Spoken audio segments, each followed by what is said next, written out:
Advancing deeper into the vale, they encountered Donjalolo. From the mouth of the cavern, a broad, shaded way overarched by fraternal trees embracing in mid-air, conducted us to a cross-path on either hand, leading to the opposite cliffs, shading the twin villages before mentioned. Level as a meadow was the bosom of the glen. Here, nodding with green orchards of the breadfruit and the palm. There, flashing with golden plantations of the banana.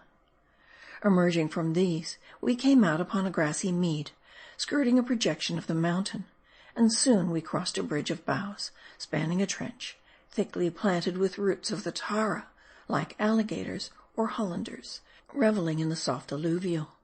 Strolling on, the wild beauty of the mountains excited our attention.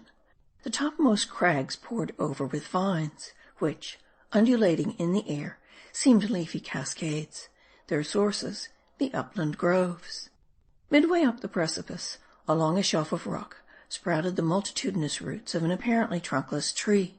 Shooting from under the shallow soil, they spread all over the rocks below, covering them with an intricate network, while far aloft great boughs, even a copse, clambered to the very summit of the mountain.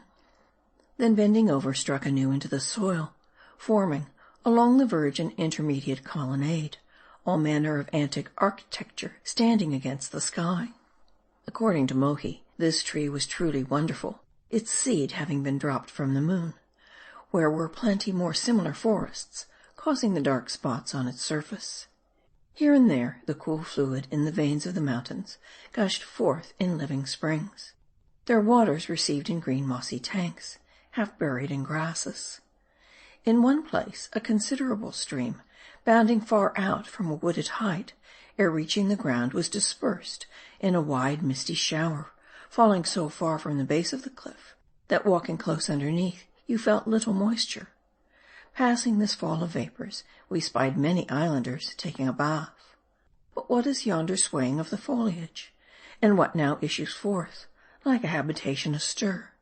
Donjalolo, drawing nigh to his guests.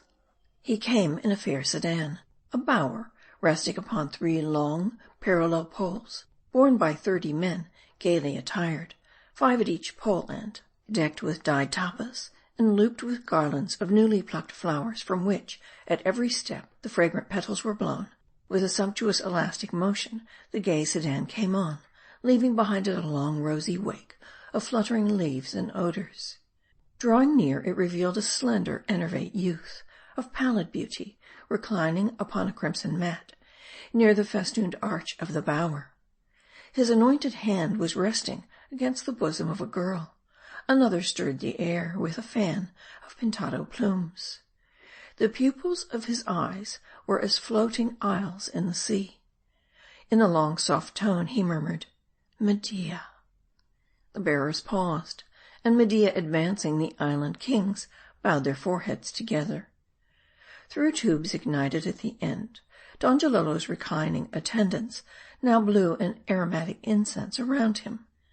These were composed of the stimulating leaves of aina, mixed with the long yellow blades of a sweet scented upland grass, forming a hollow stem. In general, the agreeable fumes of the aina were created by one's own inhalations, but Donjalolo, deeming the solace too dearly purchased by any exertion of the royal lungs, regaled himself through those of his attendants, whose lips were as moss rosebuds after a shower.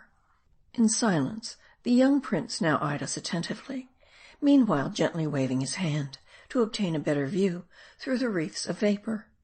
He was about to address us, when, chancing to catch a glimpse of Samoa, he suddenly started, averted his glance, and wildly commanded the warrior out of sight.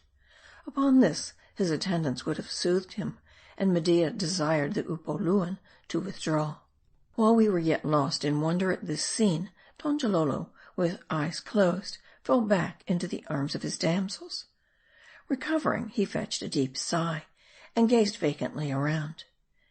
It seems that he had fancied Samoa the noonday spectre of his ancestor Marjora, the usurper having been deprived of an arm in the battle which gained him the girdle. Poor prince!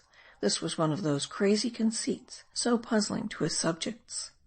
Media now hastened to assure Donjalolo that Samoa, though no cherub to behold, was good flesh and blood nevertheless. And soon the king unconcernedly gazed, his monomania having departed as a dream.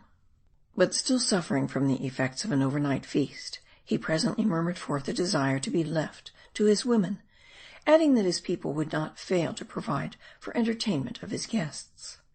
The curtains of the sedan were now drawn, and soon it disappeared in the groves. Journeying on, ere long we arrived at the western side of the glen, where one of the many little arbors scattered among the trees was assigned for our abode. Here we reclined to an agreeable repast, after which we strolled forth to view the valley at large, more especially the far-famed palaces of the prince. End of chapter 74.